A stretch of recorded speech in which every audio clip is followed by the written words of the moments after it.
First size மட்டும் குறைக்கணும், இல்லை பெருசு பண்ணணும், இல்லை பட்டு மட்டும் பெருசு பண்ணணும், இல்லை பெல்லி ஃபேட் மட்டும் குறைக்கணும், ஆர்ம் ஃபேட் மட்டும், அந்த மட்டுன்றது கேட்பாங்க அதிகமாக. பட் அந்த மாதிரி ஒர்க் ஆகுது. நாங்கள் ஒன்று தான் சொல்லுவோம். I have a classic dialogue to reply them.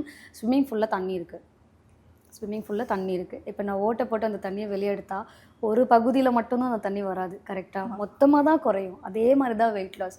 நீங்கள் வெயிட் லாஸ் பண்ணுறீங்க அப்படின்னா உங்கள் உடம்புக்கு தெரியாது. நீங்கள் கையிலேருந்து தான் எனக்கு குறையணும், மற்ற இடத்துல குறையக்கூடாதுன்னு நீங்கள் சொல்ல முடியாது. உங்கள் உடம்புக்கு ஃபுல்லாக தான் ஓவராலாக தான் நீங்கள் ஃபேட் லாஸ் பண்ணுவீங்க. பட் சில பேருக்கு ஸ்டபன் ஃபேட்டுன்னு ஒன்று இருக்குது.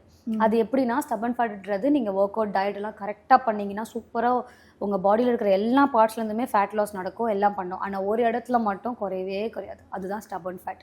குறையாதுன்னா லேட் ஆகும். நீங்கள் நிறைய ஒர்க் அவுட் பண்ணுற மாதிரி இருக்கும் அந்த மசில் குரூப்புக்கு மட்டுமே. அது it differs from person to person. சில பேருக்கு வந்து தொடையில் இருக்கலாம், ஆர்ம்ஸில் இருக்கலாம், வயிறில் இருக்கலாம்.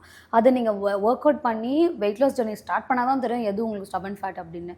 இப்போ அதுக்கு மட்டும் நீங்கள் எக்ஸ்ட்ராவாக ஒர்க் அவுட் பண்ணி கொஞ்சம் நம்ம டோனிங்கான எக்ஸசைசஸ், ஸ்ட்ரென்த் ட்ரைனிங்லாம் பண்ணுற மாதிரி இருக்கும்.